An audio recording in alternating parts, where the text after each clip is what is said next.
Dios les bendiga, amados hermanos, buenas tardes. ¿Cómo están? Estamos muy agradecidos con el Señor porque Él es bueno. Esta semana, gracias al Señor, aquí estamos, nos ha guardado en el precioso hueco de su mano. Vamos a compartir la palabra del Señor con todo respeto, ¿verdad? Con toda consagración a nuestro Dios. Hoy vamos a tener el tema número 4 acerca de la enseñanza, la serie corta que empezamos antes de la cruz. Y hoy vamos a estar estudiando el tema número 4 que le hemos titulado La Santa Cena y la Crucifixión de Jesús. La Santa Cena y la Crucifixión de Jesús. Y yo quiero que podamos leer un versículo, ¿verdad? Y el versículo que vamos a estar leyendo, ¿verdad? Bueno, vamos a leer dos versículos, ¿verdad? Uno está en Mateo 37:38. Mateo 37:38.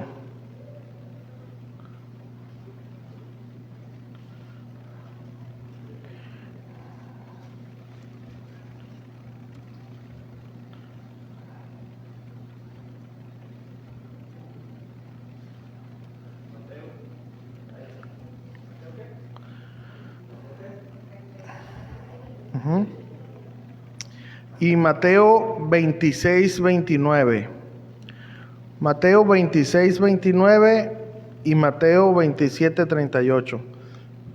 Mateo 26:29, leemos la palabra del Señor que es bendita y dice: Y os digo que desde ahora no beberé más de este fruto de la vid, hasta aquel día en que lo beba nuevo con vosotros en el reino de mi Padre.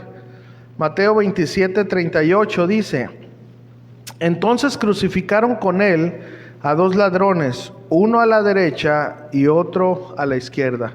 ¿Por qué no damos gracias al Señor? Padre, te damos muchas gracias. Gracias en esta preciosa tarde. Gracias porque nos has dado vida, Señor, nos has dado fuerzas, nos has dado salud, nos has dado salvación.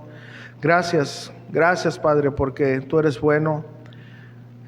¿Cómo olvidar, mi Señor, que en esta fecha, Señor, hace más de 2000 años, el infierno estaba festejando que el Hijo del Hombre había muerto? Los fariseos pensaron que habían acabado con aquel que se decía que era el Hijo de Dios. Los discípulos estaban tristes, pues su maestro había muerto. ¿Cómo olvidar, Señor, este momento, Señor, donde tu cuerpo estaba inerte en esa tumba, pero se estaba llevando a cabo un proceso que tenía que pasar de esa manera? Padre, alabamos esa obra preciosa que llevaste a cabo con nuestro Señor y Salvador Jesucristo. Agradecemos tu amor para la humanidad, mi Señor, agradecemos tu pasión, agradecemos esa dedicación, esa perseverancia que tuviste. Nada pudo detenerte porque no había nadie que pudiera detenerte. Hoy conmemoramos y nos acordamos de esos momentos donde había falta de fe en tus discípulos, donde había alegría en tus detractores. Gracias, Señor, gracias por ese gran amor. Gracias por haber olvidado completamente esa unión con el Padre por salvar a la humanidad. Te adoramos, te exaltamos porque tú eres digno. Padre, gracias, Padre, por nuestro Señor y Salvador Jesucristo. Y en esta tarde oramos que nos bendigas con tu palabra, que hables a nuestro corazón. Necesitamos aprenderla, Señor. Usa tu palabra para tu gloria, Señor, y ayúdame a compartirla de una manera sencilla para que mis hermanos puedan aprender en esta tarde. En el nombre de Jesús. Y todos decimos amén. Bueno, pues como lo estuve diciendo, ¿verdad?, en la oración, sábado el cuerpo de Jesús estaba en la tumba, y bendito sea el Señor que no se quedó ahí, ¿verdad? Pero hoy no vamos a hablar de eso, hasta el día de mañana, si el Señor lo permite. Miren, la Santa Cena y la crucifixión van de la mano en el significado y nos remonta a la época mosaica, mejor conocido por el pueblo judío como la Pascua, la liberación del pueblo que era cautivo en Egipto. Hoy en día se celebra en las iglesias la Santa Cena, la crucifixión, otros más acontecimientos que veremos en otros temas. Pero ¿será que estamos entendiendo este tema de la manera como la Biblia nos lo indica y con la importancia que debemos de dar? Bueno, esto es lo que hoy vamos a aprender en esta corta serie antes de la cruz. Yo ahora sí voy a pedir que leamos este párrafo que vamos a estudiar, Mateo capítulo 26, del versículo 26 en adelante. Mateo 26, del 26 en adelante, y dice así la palabra: y mientras comían, tomó Jesús el pan y bendijo y lo partió y dio a sus discípulos y dijo: tomad, comed, esto es mi cuerpo. Y tomando la copa y habiendo dado gracias, les dio, diciendo: bebed de ella todos, porque esto es mi sangre del nuevo pacto, que por muchos es derramada para remisión de los pecados. Y os digo que desde ahora no beberé más de este fruto de la vid, hasta aquel día en que lo beba nuevo con vosotros en el reino de mi Padre. Ahora acompáñame el otro párrafo que vamos a estudiar, Mateo 27, desde el versículo 32, por favor. Mateo 27, desde el versículo 32, por favor.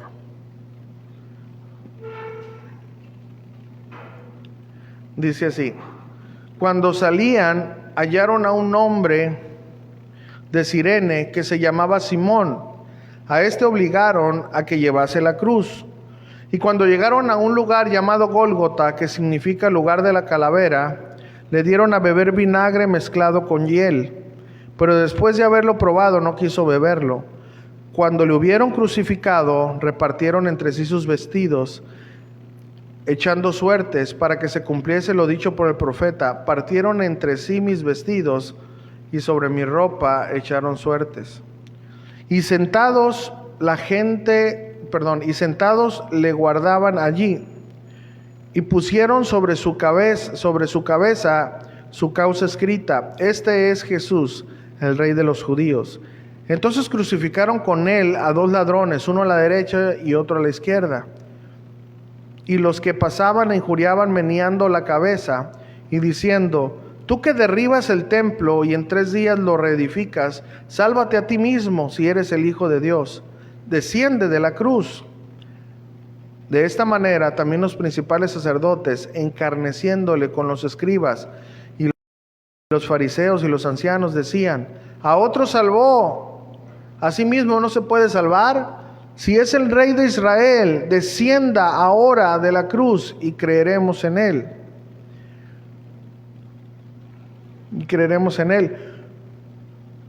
Confío en Dios, líbrele ahora si le quiere, porque ha dicho: soy hijo de Dios.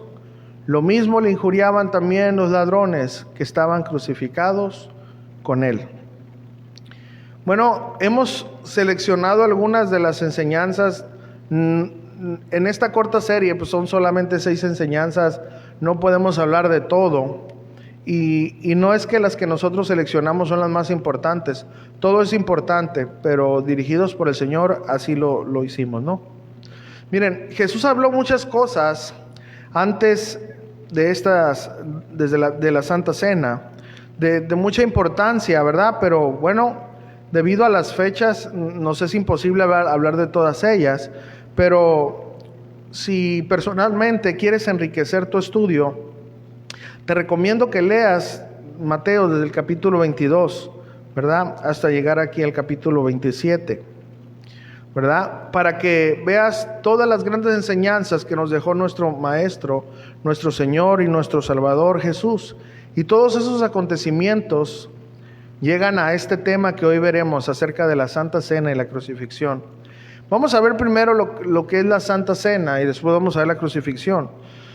Y vamos a ver como primer punto lo más importante de la Santa Cena. Lo más importante de la Santa Cena. Bueno, lo más importante de la Santa Cena es el establecimiento del nuevo pacto. ¿Qué significa la palabra pacto? La palabra pacto viene del griego diateké, que da la idea de un compromiso de una o ambas personas, una en prometer algo para cumplirlo y otra en obedecerlo. En contraste al término castellano pacto, que significa una mutua obligación de dos o más partes, comprometiéndose cada una de las partes a cumplir sus obligaciones, diateké, no implica por sí mismo la idea de obligación mutua, sino que mayormente significa una obligación asumida por una sola persona, y esa sola persona es Dios. Bueno, al hablar del nuevo pacto, es el sustituto del anterior, el antiguo pacto. El nuevo pacto implica el perdón de los pecados, la transformación espiritual y el cumplimiento de las promesas de Dios para Israel.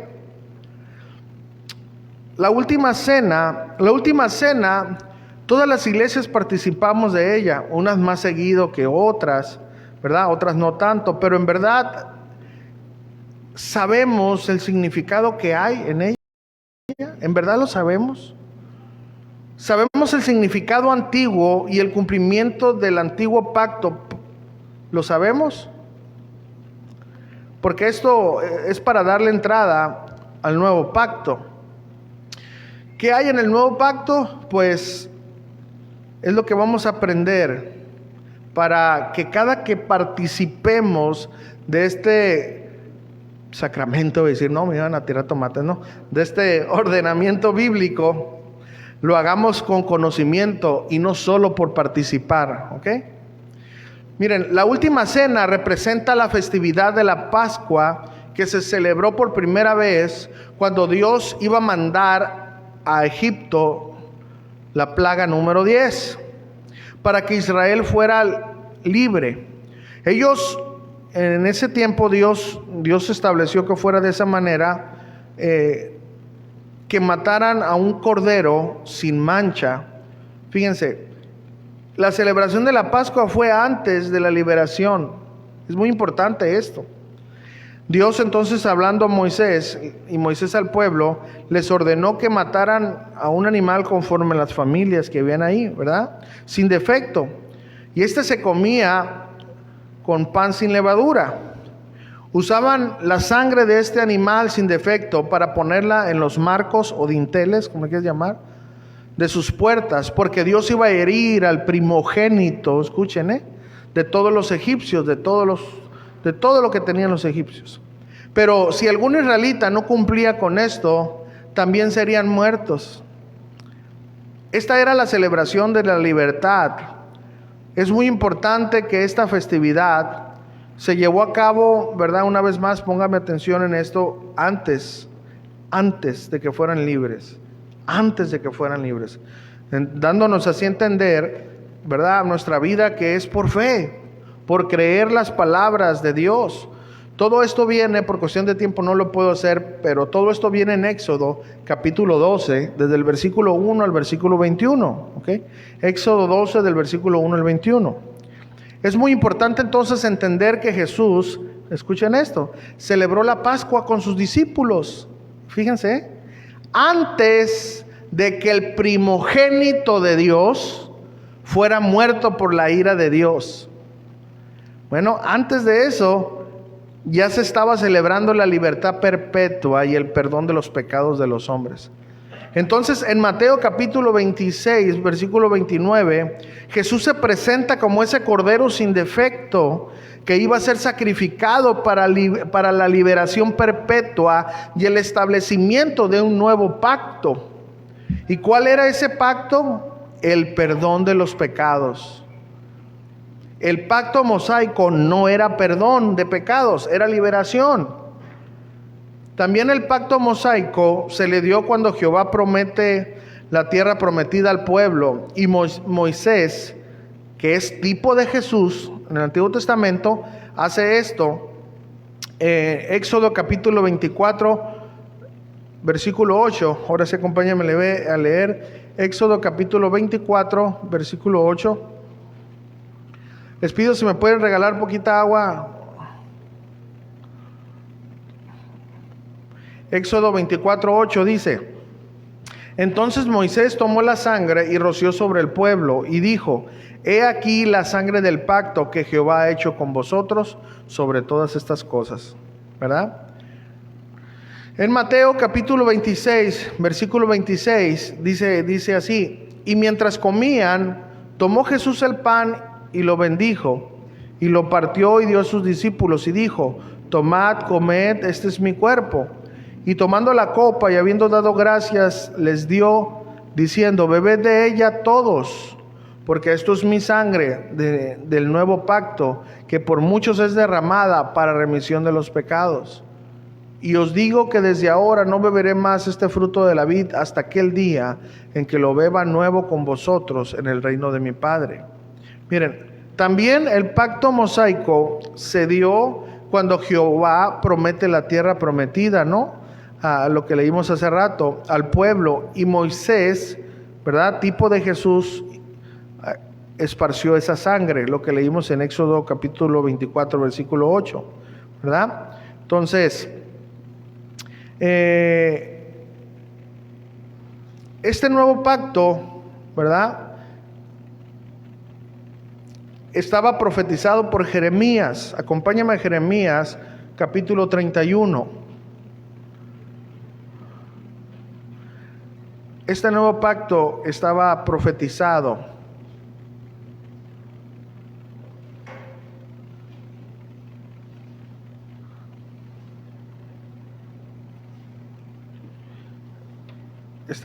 Jeremías capítulo 31, versículo 31, por favor.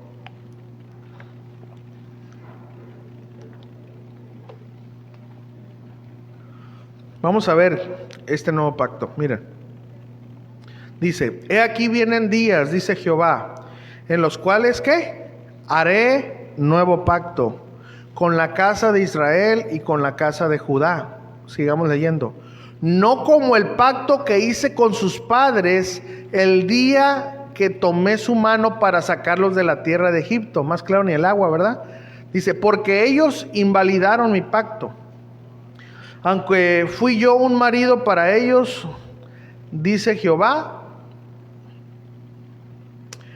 Pero este es el pacto que haré con la casa de Israel después de aquellos días, dice Jehová. Daré mi ley en su mente y la escribiré en su corazón.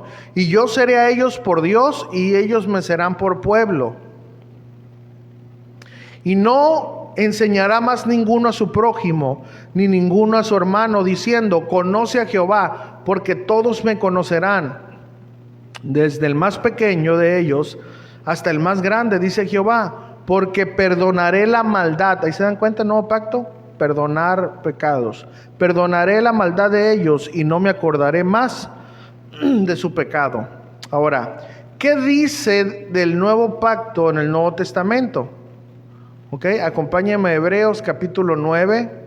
Hebreos capítulo 9, versículo 14, por favor.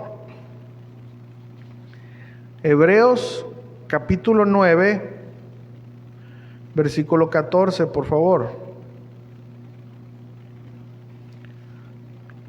Hebreos 9, 14. De ahí en adelante dice: cuanto más la sangre de Cristo, el cual mediante el Espíritu eterno se ofreció a sí mismo sin mancha a Dios, limpiará vuestras conciencias de obras muertas para que sirváis al Dios vivo. Así que por eso es mediador de un nuevo pacto, para que interviniendo muerte para la remisión de las transgresiones que había bajo el primer pacto, los llamados reciban la promesa de la herencia eterna. Porque donde hay testamento es necesario que intervenga muerte del testador. Porque el testamento con la muerte se confirma, pues no es válido entre tanto que el testador vive. De donde ni aun el primer pacto fue instituido sin sangre. Porque habiendo anunciado Moisés todos los mandamientos de la ley a todo el pueblo, tomó la sangre de los becerros y de los machos cabríos con agua, lana, escarlata e hisopo, y roció él mismo libro y también a todo el pueblo, diciendo: esta es la sangre del pacto que Dios os ha mandado. Y además de esto roció también con la sangre el tabernáculo y todos los vasos del ministerio. Y casi todo es purificado según la ley con sangre, y sin derramamiento de sangre no se hace remisión. Ahora, acompáñenme a Hebreos 10. Hebreos 10, capítulo 10, versículo 4.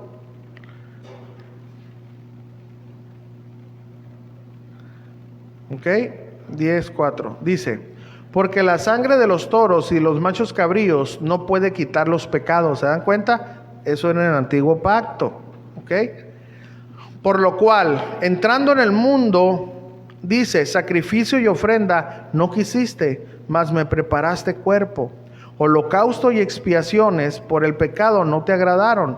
Entonces dije: he aquí vengo, oh Dios, para hacer tu voluntad, como en el rollo del libro está escrito de mí, diciendo primero: sacrificio y ofrenda y holocaustos y expiaciones por el pecado no quisiste, ni te agradaron, las cuales cosas se ofrecen según la ley. Y diciendo luego: he aquí que vengo, oh Dios, para hacer tu voluntad. Quítalo primero para establecer esto último. En esa voluntad somos santificados mediante la ofrenda del cuerpo de Jesucristo, hecha una vez para siempre.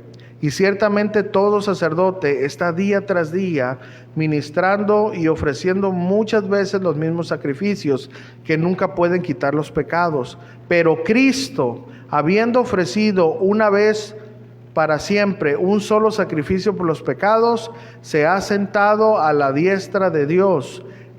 De ahí en adelante, esperando hasta que sus enemigos sean puestos por estrado de sus pies. Porque con una sola ofrenda hizo perfectos para siempre a los santificados. Hebreos capítulo 13, por favor. Ahí adelantito. Hebreos capítulo 13, por favor, versículo 20.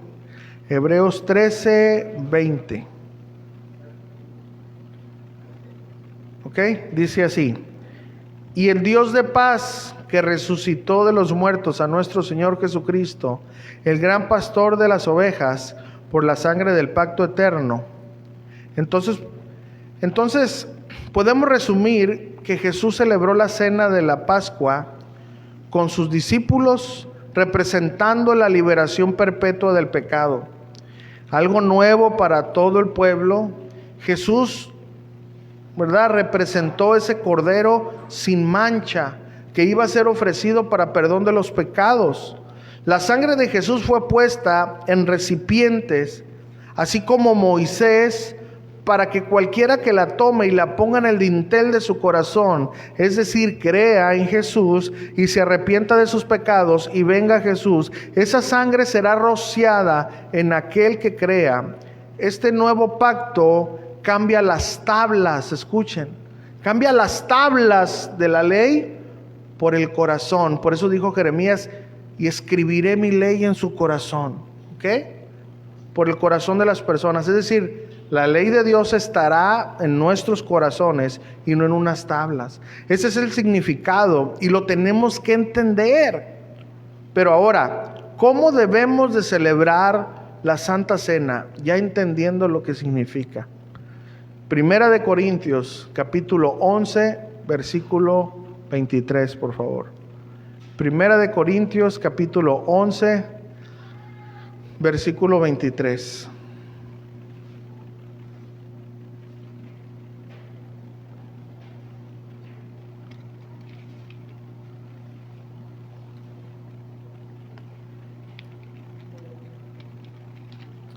El apóstol Pablo diciendo esto: porque yo recibí del Señor lo que también os he enseñado, que el Señor Jesús, la noche que fue entregado, tomó pan, y habiendo dado gracias, lo partió, y dijo: tomad, comed, esto es mi cuerpo, que por vosotros es partido, haced esto en memoria de mí. Asimismo tomó también la copa después de haber cenado, diciendo: esta copa es el nuevo pacto en mi sangre. Haced esto todas las veces que la bebieses en memoria de mí. Así pues, todas las veces que comieres este pan y bebieres esta copa, la muerte del Señor anunciáis hasta que Él venga. De manera que cualquiera que comiere este pan o bebiere esta copa del Señor indignamente será culpado del cuerpo y de la sangre del Señor. Por tanto, pruébese cada uno a sí mismo y coma así del pan y beba de la copa. Aquí póngame atención: porque el que come y bebe indignamente, sin discernir el cuerpo del Señor, juicio come y bebe para sí. Por lo cual hay muchos enfermos y debilitados entre vosotros, y muchos duermen, es decir, están muertos. Si pues nos examinamos a nosotros mismos, no seríamos juzgados. Mas siendo juzgados, somos castigados por el Señor, para que no seamos condenados con el mundo. Así que, hermanos míos, cuando os reunís a comer, esperaos unos a otros. Si alguno tuviere hambre, coma en su casa, para que no os reunáis para juicio. Las demás cosas las pondré en orden cuando yo fuere. Y lo que vemos es que al celebrar esta Santa Cena, debemos de hacerlo con gratitud. Póngame mucha atención. Recordando al Cordero Pascual. ¿Y cuál era el significado? El perdón de los pecados. No debemos de participar en la Santa Cena por hambre. Digo, no nos vamos a llenar con un trozo, ¿verdad? Pero ahorita lo que nosotros participamos es algo muy pequeño de lo que antes se hacía. En el tiempo de los corintios era comedera. No solamente era un trozo de pan, ellos comían. Entonces lo que el apóstol Pablo está aquí condenando es de que ellos lo hacían por la comedera. Ellos no les importaba la cena del Señor, o sea, no les importaba hacerlo en memoria de Jesús. Ellos por hambre comían. Digo, todos comemos por hambre, pero no la Santa Cena. Entonces, por eso ahorita tú puedes decir: ay, pues ¿qué me voy a llenar con este pedacito, verdad? Pero el contexto es que los corintios comían abundantemente. ¿Ok? Entonces no se debe de participar en la Santa Cena ni por hambre, ni por ninguna intención que no sea recordar a nuestro Señor y Salvador Jesús, y con una actitud de agradecimiento. Si lo tomamos con otra intención, escuchen, hermanos, mejor ni participemos en la Santa Cena. ¿Ok? Ese es mi primer punto de la Santa Cena. ¿Entendimos por qué fue, hermanos? Y aquí, ¿cuál era el significado de la Santa Cena? ¿Por qué Jesús se sentó ahí y dijo: el pacto de Moisés, damos muchas gracias, pero hoy va a ser un nuevo pacto? El pueblo fue libre. Ese era mi compromiso en ese entonces. Lo liberé de Egipto. Mas ahora el nuevo pacto es el perdón de los pecados. ¿Ok? Eso es la Santa Cena. Ahora, número 2, vamos a hablar acerca de la crucifixión de Jesús. ¿Ok? Número 2, la crucifixión de Jesús. Al terminar, vamos a participar de la cena, ¿ok? Miren, las crucifixiones tienen un origen oriental, ¿ok? Y se utilizaban para imponer la pena máxima entre los persas, los asirios y caldeos, y también entre los griegos, egipcios y romanos. Al principio se trataba de un simple poste al cual amarraban al reo. Posteriormente se fijó en el tope del poste una horca de la que se suspendía al condenado por el cuello, y finalmente se añadió un palo transversal que le dio al poste de la muerte un nuevo aspecto, ¿verdad? Muy destructor, cuando todos lo miraban ahí, ¿verdad? Clavado. Bueno, se desarrollaron tres tipos diferentes de cruces, ¿verdad? Había una cruz conocida como la cruz de San Andrés, que tenía que era como una X, ¿verdad?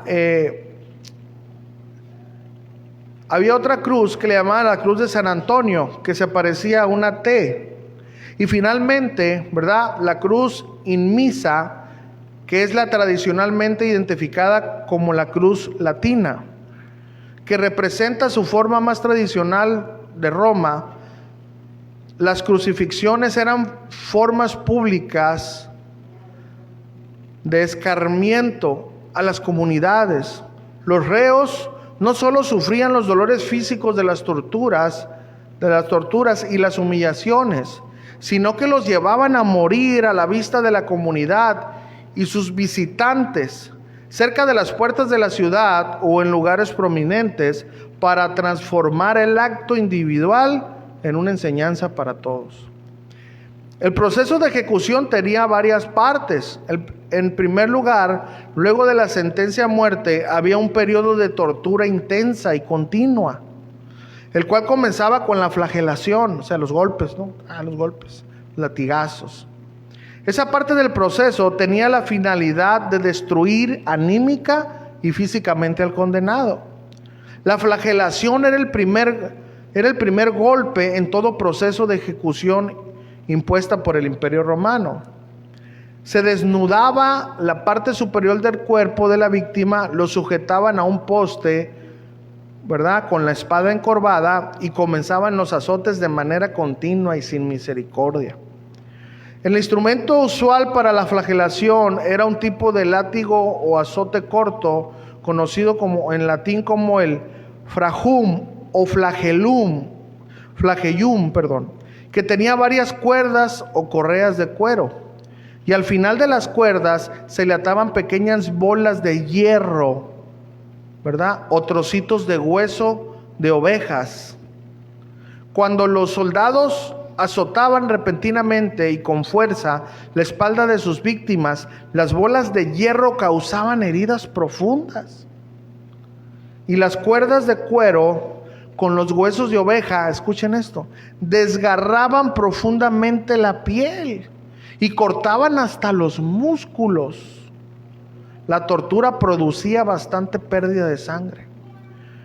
Después de la flagelación, generalmente continuaban las humillaciones, las burlas públicas. Los soldados aprovechaban la oportunidad para deshonrar a sus víctimas. A Jesús le fue colocada sobre su cabeza, además como emblema irónico de su realeza, una corona de espinas. Posiblemente esa corona provino de unos arbustos espinosos que habían muchos allá en Palestina, dice este historiador. Se trata, ¿verdad?, de un tipo de árbol muy común, que tenía muchas curvas muy puntiagudas. Además, en el mismo burla o tono de burla, le fue colocada una túnica sobre sus hombros y una caña, como si fueran emblemas reales.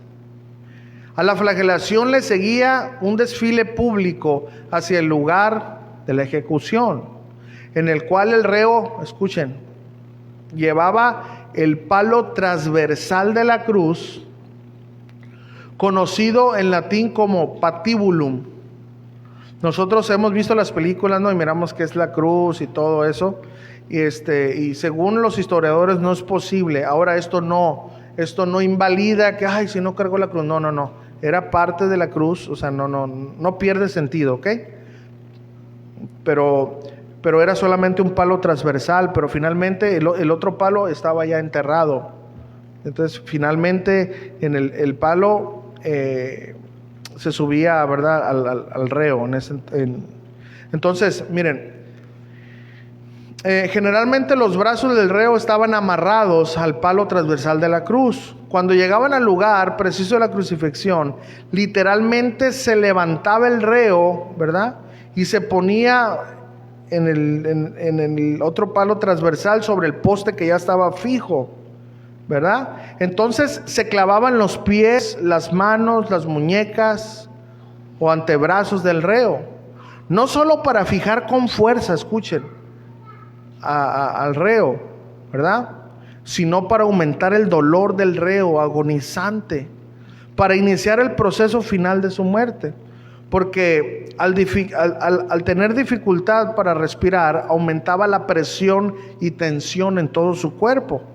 La persona crucificada generalmente llevaba colgada al cuello una tabla que identificaba la causa de la pena capital. En ocasiones inclusive había personas que caminaban antes de la procesión para anunciar a viva voz, es decir, ellos iban gritando, ¿verdad?, acerca de lo que había hecho el reo, para revelar el crimen cometido y etcétera, ¿no? Era un proceso, quiero que entiendan, era un proceso muy intenso, hermanos. Era un proceso muy intenso, no solo para el ejecutado. Necesitamos meternos en lo que estoy diciendo. Estos son historiadores. No solo para el reo, sino para sus familiares. Imagínense eso. Si en lo que hay ahorita, que es la inyección letal, bien a gusto, está acostadito ahí el muchacho, y los familiares ahí están atrás, y no lo ven sufrir. Ahora imagínense esta humillación. Era algo muy fuerte, era un proceso intenso, ¿verdad? Porque ellos y toda la ciudad tenía que presenciar estas ejecuciones macabras, ¿no? Era un espectáculo lleno de dolor y odios, angustias y resentimientos, sangre, violencia, amargura. En ocasiones los romanos dejaban los cuerpos de las personas crucificadas expuestos a la intemperie para que se pudrieran y el acto sirviera de escarmiento a la comunidad. De esa forma, además de que los cadáveres se convertían de comida para los buitres y otras aves ahí de carroña que había ahí, ¿verdad? Los cuerpos, dice este historiador, no colgaban muy alto de la cruz para que también los animales salvajes, como los perros, los pudieran morder y destrozar y comer. Entonces este espectáculo era grotesco, feo. Era una forma de poner de manifiesto lo peor de los reclusos del imperio que estaban al servicio de la muerte. Bueno, nuestro conocimiento de las crucifixiones antiguas aumentó, ¿verdad? Según los estudiosos, ¿verdad?, cuando hicieron algunos descubrimientos arqueológicos muy cerca de Jerusalén. En un sepulcro del primer siglo, dice este historiador, de la era cristiana, se encontraron los restos de una persona crucificada, que aún tenía un clavo de 11 centímetros atravesando en el hueso del pie. Algunos estudiosos piensan que se trata de uno de los combatientes judíos que participó, ¿verdad?, de una lucha ahí en contra de Roma, ahí por el año 6 después de Cristo. Miren, Jesús fue obligado a cargar la cruz como era costumbre romana, desde el lugar donde lo golpearon, ¿verdad?, de la flagelación, hasta el Gólgota, monte de Calvario. La cruz, ¿verdad?, completa, aproximadamente dicen que pesaba algunos 136 kilos o 300 libras. Aunque Jesús solo llevó el palo transversal alrededor de 75 kilos, 125 libras, era pesado. 75 kilos es pesado. Y se le ponía sobre la nuca y se le amarraban los brazos y se balanceaba sobre sus hombros. Así andaba, imagínense. Y aparte ya estaban agotados, ya estaban cortados. Jesús aproximadamente tuvo que caminar medio kilómetro, perdón, para llegar al lugar donde finalmente iba a morir. Bueno, para ese entonces ya los estragos de la tortura cobraban factura. Fue tanto que Jesús ocupó la ayuda de un hombre llamado Simón de Cirene para que le ayudara a cargar la cruz. Con los brazos extendidos, ¿verdad? Pero no tensos. Las muñecas eran clavadas en el patíbulo o palo transversal de la cruz. Los clavos eran de 1 centímetro de diámetro en su cabeza y de 13 a 18 centímetros de largo. Los pies eran fijados al frente del poste por medio de clavos de hierro. Posiblemente, fíjense lo que dice aquí, es un historiador. Posiblemente cada pie de Jesús estuvo clavado en forma independiente. Esto no viola nada, no viola nada. Porque hay estudios que se dice que si se ponen los dos juntos, pudiera haber quebradose un hueso. Entonces lo hicieron ellos no lo hicieron para cumplir la profecía, obvio, pero ellos, ¿verdad? De manera independiente, lo pusieron de manera independiente en otro, por decirlo, los dos no eran los dos empalmados, uno un poquito acá, otro poquito, etcétera, ¿verdad? Pero ya ves que nosotros tenemos la idea que fueron los dos juntos en la cruz, ¿verdad? En la madera. Según los estudiosos dicen que si hubiera sido así exacto, hubiera podido romper un hueso y no se hubiera cumplido la profecía. Entonces pusieron uno a un lado, el otro, no sé cómo lo pusieron, es lo que dicen estos historiadores. Pero no cambia nada, hermano, esto. Bueno, entendiendo un poquito acerca de la muerte de Jesús, según los estudios médicos, dice que la violencia de las crucifixiones produce traumas múltiples en las personas que van desarrollándose, ¿verdad? Poco a poco, desde el momento que empieza la flagelación o los latigazos hasta la crucifixión.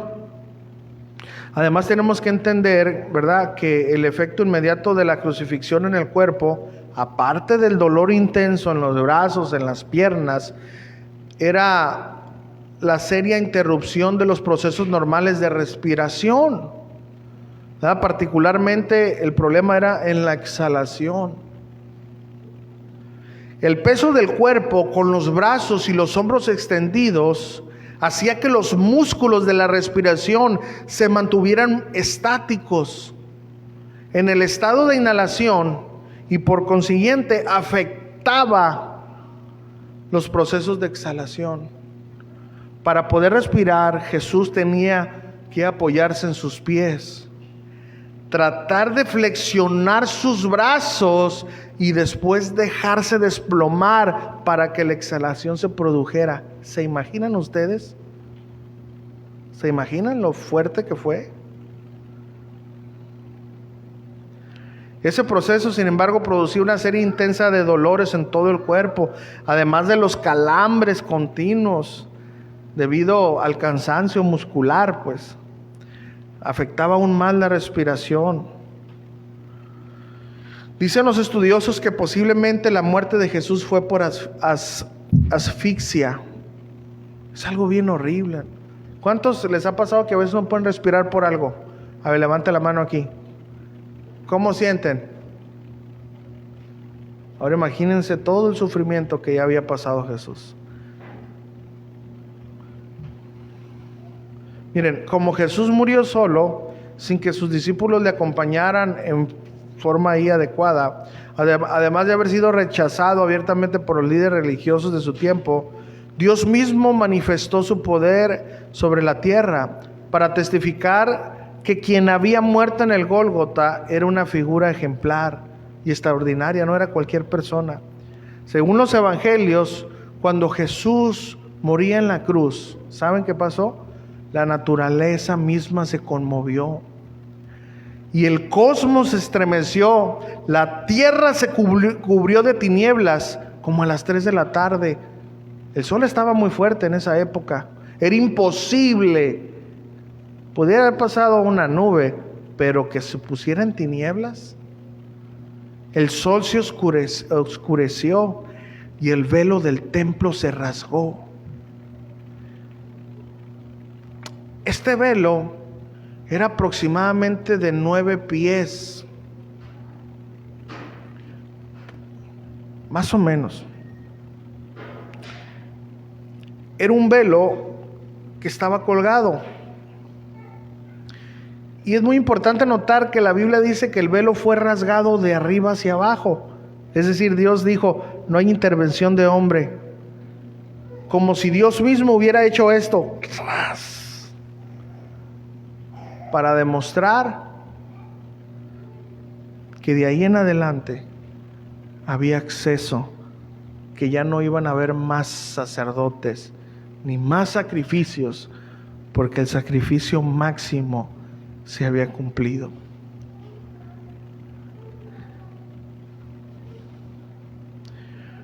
Bueno, teológicamente hablando, este tipo de signos era una especie de la oscuridad, era una especie de, como si volviéramos al caos, ¿verdad?, de la creación, en Génesis, ¿verdad?, capítulo 1, versículo 1 y 2, ¿verdad?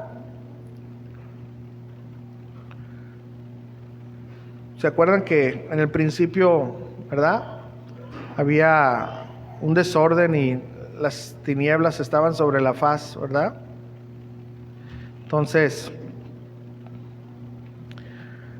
es muy importante notar que el Hijo de Dios nunca estuvo solo, ¿verdad? Aunque sus discípulos, la misma tierra clamó lo que había pasado. Todo este tipo de cosas que pasó, este eclipse, todo este tipo de cosas tienen una expresión apocalíptica, pues, de lo que más adelante va a pasar. Estas son manifestaciones divinas que ponen claramente la importancia histórica y espiritual de lo que había pasado. Los evangelistas afirman que de esta manera que había muerto, de esta manera era una prueba que había muerto el ungido de Dios, y la naturaleza misma era una reacción a lo que había pasado. Entonces, una vez más retomando lo del velo que se rasgó, hay muchas interpretaciones, ¿verdad?, teológicas que hablan de eso, ¿verdad? Bueno, para algunos estudiosos afirman que la época de los sacrificios en el templo había concluido. Desde la perspectiva cristiana, el último, más importante y eficaz sacrificio ya se había llevado a cabo, con la muerte expiatoria, redentora y definitiva de Jesús. Además, este acto era un símbolo de que Dios estaba completamente accesible a las personas. Ya no se necesitaban ni sacrificios ni sacerdotes para llegar a la presencia misma de Dios, como vimos en Hebreos capítulo 9, versículo 11 y 12. ¿Okay? Entonces miren, el Evangelio de Mateo también indica que hubo un terremoto al momento que Jesús murió, ¿verdad? Hubo un terremoto cuando Jesús murió, en Mateo capítulo 27 del 51 al 53, usted apúntalo ahí. Miren, según también, todo esto son símbolos, ¿no? No me estoy basando tanto en los símbolos, nomás se los estoy comentando, pero no es mi idea, no es mi intención eso. Pero miren, los temblores de la tierra son símbolos de las teofanías o de las manifestaciones de Dios, ¿verdad?, en la tierra. Por ejemplo, en Primera de Reyes capítulo 19 versículo 11, Primera de Reyes, capítulo 19, versículo 11. Primera de Reyes,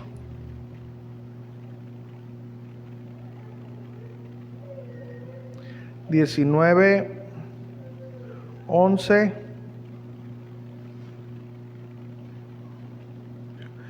Él le dijo: sal fuera y ponte en el monte delante de Jehová.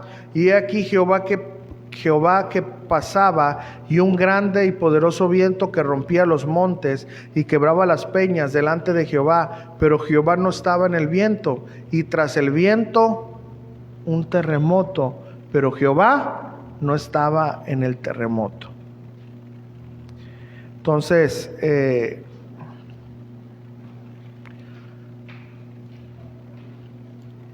son manifestaciones de Dios, ¿no? Estos símbolos que estoy hablando. Entonces, también dice que cuando pasó esto, los sepulcros se abrieron y muchos de los santos, muchos de los hombres fieles salieron, tuvieron esa oportunidad de regresar a la vida y caminar por la ciudad de Jerusalén. Según la literatura apocalíptica, la resurrección de los muertos es uno de los signos de la llegada del fin del mundo. Daniel capítulo 12, versículo 2. No vaya ahí. Para Mateo, entonces, la muerte de Jesús inauguraba la nueva era del final de los tiempos y la historia. Los muertos que recobraban la vida era un signo que se anticipaba a la resurrección de Jesús. Miren, no solo la naturaleza reaccionó, ¿verdad?, ante la muerte de Jesús, sino también los soldados romanos, que eran representantes, ¿verdad?, de los militares de Roma. Eran también los responsables de la muerte de Jesús, hablando en ese sentido. Ya sabemos que Él se entregó y todo eso, ¿verdad? Pero ellos mismos reconocieron públicamente, ¿verdad?, de quién estaba en esa cruz. En Mateo, los soldados romanos quedaban sobresaltados por el terremoto. Mateo 27:54. En Marcos, los soldados reconocen que Jesús era el Hijo de Dios. Marcos 15:39. Y en Lucas afirma que Jesús era un hombre justo. Lucas 23:47.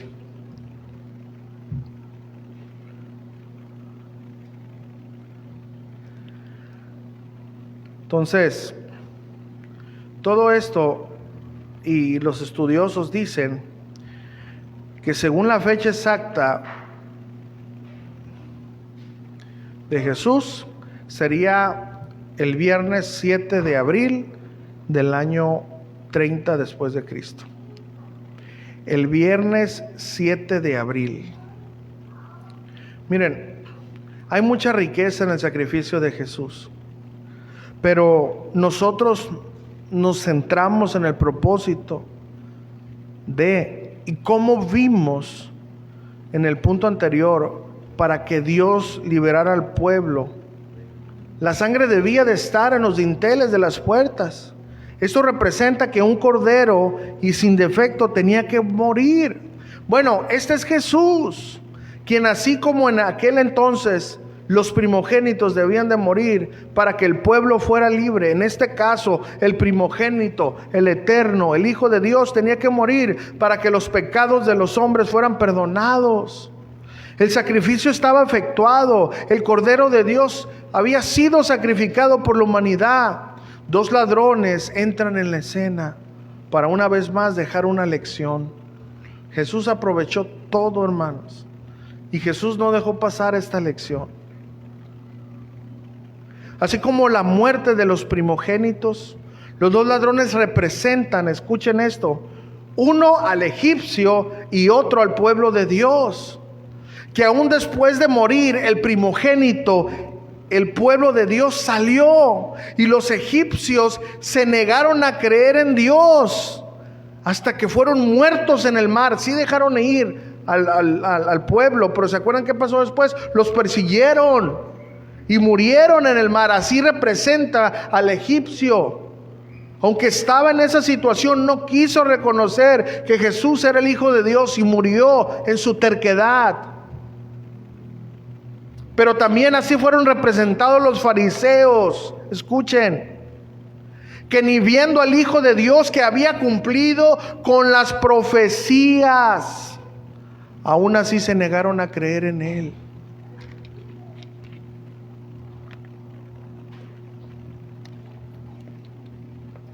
Y aún después de morir, se negaron, después del velo, después del terremoto, se negaron en creerle en Él. Es por eso que después empiezan a hostigar y amenazar a los discípulos. ¿Se acuerdan cuando agarraron a Pedro, cuando agarraron a Juan, a que no predicaran y enseñaran en el nombre de Jesús?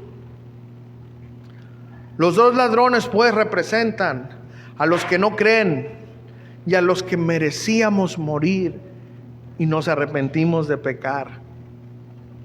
Y la salvación del ladrón, que sí se arrepintió, nos representa, no representa que únicamente, tenemos que entender esto, no representa que únicamente en el último minuto alguien se va a salvar, pero no deja de representarlo tampoco. ¿Puede una persona arrepentirse en el último segundo de su vida? Yo no tengo duda. Pero una persona que piensa y dice, no, pues después me arrepiento, ahí sí está la duda. Porque a Jesús nadie lo puede engañar. Si me dice, no, pues luego me arrepiento, entonces Jesús va a decir, cuando estés allá, ¿te acuerdas que tú dijiste que luego te arrepentías? ¿Actuaste con malicia? No. Entonces, este ladrón que se arrepintió no representa que únicamente en el último minuto alguien se salve, que sí puede suceder, ¿verdad? Más bien que todos aquellos, pónganme atención, lo que representa, más bien que todos aquellos que vean al Jesús, eso es lo que representa. Entiendan esta figura. La Biblia está llena de tipos, de enseñanzas. No representa únicamente que una persona se arrepiente al último momento. Escúchenme, no solamente eso. También representa a todos aquellos que vean al Jesús como nuestro sacrificio y le confesemos como Señor y Salvador. Solo así recibiremos el perdón. Eso significa, hermanos. Conclusión: la Santa Cena es la institución de un nuevo pacto, no el de las tablas de la ley, sino el que está en nuestros corazones. El temor a Dios, ese es el temor a Dios. Las tablas que Dios ha puesto en nuestro corazón, la ley que está en nuestro corazón. El temor a Dios significa eso, hermanos, que Jesús murió para perdón de nuestros pecados. Y cada vez que celebremos la Santa Cena, debemos de hacerlo con acción de gracias, con mucho respeto, recordando, trayendo a memoria lo que Él hizo por nosotros. Ningún otro motivo es aceptado para participar en la cena. La crucifixión de Jesús representa el sacrificio de aquel cordero sin mancha que fue sacrificado para la liberación al pueblo. Y es una garantía que si hubo sacrificio, que si hubo, hermanos, no hay duda, hay liberación. Pero en este caso, en el nuevo pacto, sí o sí hay perdón de pecados a todo aquel que cree. Eso es algo hermoso de ese sacrificio. Aplicación: el traer a memoria y participar de la Santa Cena no es un acto único de comer un pan y tomar un jugo de uva. Es un recuerdo con agradecimiento diario, aunque no haya pan, póngame atención, y jugo, pero en una manera figurada, siempre Jesús suple. Escuchen esto, aunque no estemos participando de esto, Jesús siempre suple para que usted y yo nos llevemos un bocado. Jesús lo dejó así como: cada que comas, acuérdate de mí. ¿Se dan cuenta? Es un reconocimiento diario, un agradecimiento diario de nuestro Jesús. De perdida 3 veces al día recordamos el sacrificio de Jesús al tomar alimento. Recordar el sacrificio de Jesús que Él hizo por nosotros y valorar, hermanos, que nuestros pecados han sido perdonados. Esto merece diariamente una acción de gracias. Y el sacrificio de Jesús, su crucifixión, es la manera más segura de creer en el perdón de los pecados de todo aquel que cree. Los 2 ladrones representan al que cree y al incrédulo. Ninguno de los dos merecían ser salvados, ambos eran culpables. Pero el que se arrepintió representa a todos aquellos que nos arrepentimos de nuestra maldad y creímos en Jesús como nuestro Señor Salvador. Pero también nos enseña, como dijo Pablo, con Cristo, escuchen esto, porque ese ladrón también representa esto: con Cristo estoy juntamente crucificado. Es decir, clavados en la cruz para no pecar. Mas si nos consideramos muertos al pecado y vivos únicamente para agradar a Dios, es lo que tenemos que hacer, hermano. Considerarnos muertos al pecado y vivos únicamente para agradar a Dios y glorificar su nombre. Solo así vamos a poder vivir una vida verdadera, la vida cristiana. Nunca olvidemos estas grandes lecciones.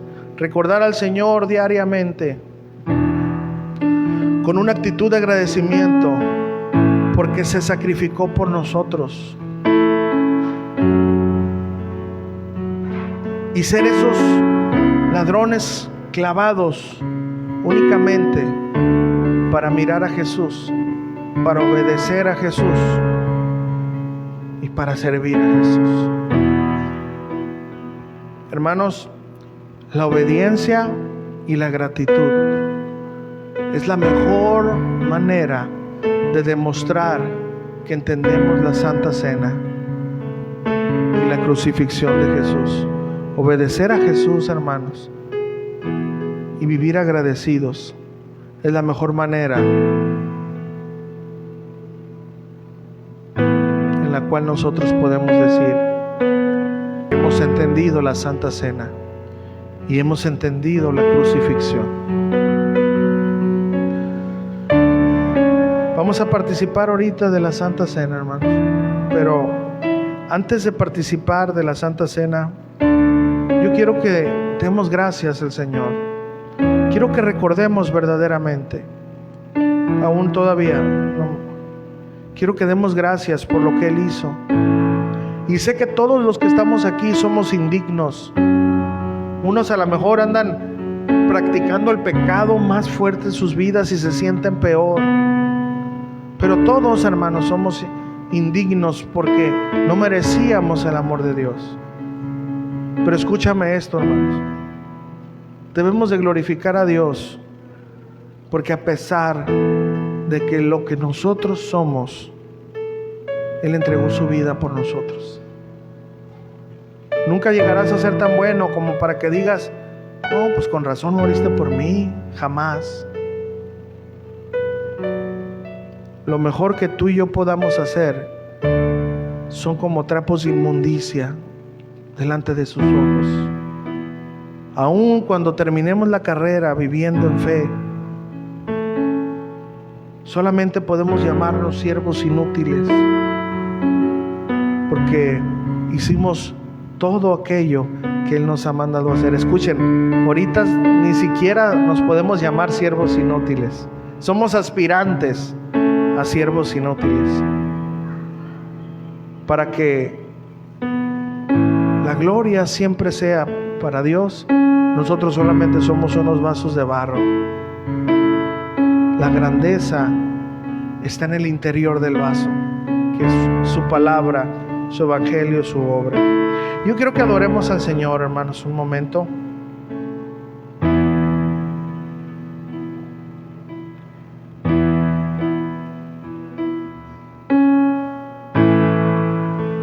Cierra tus ojos conmigo y demos gracias al Señor. Demos gracias por todo lo que Él hizo por nosotros.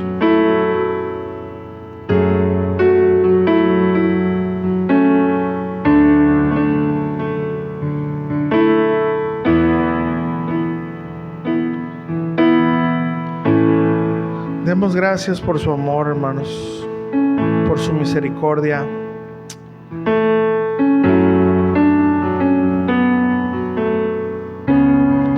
¿Por qué no cierras tus ojos y adoras al Rey conmigo? Le das gracias. Le das gracias por lo que Él hizo por nosotros.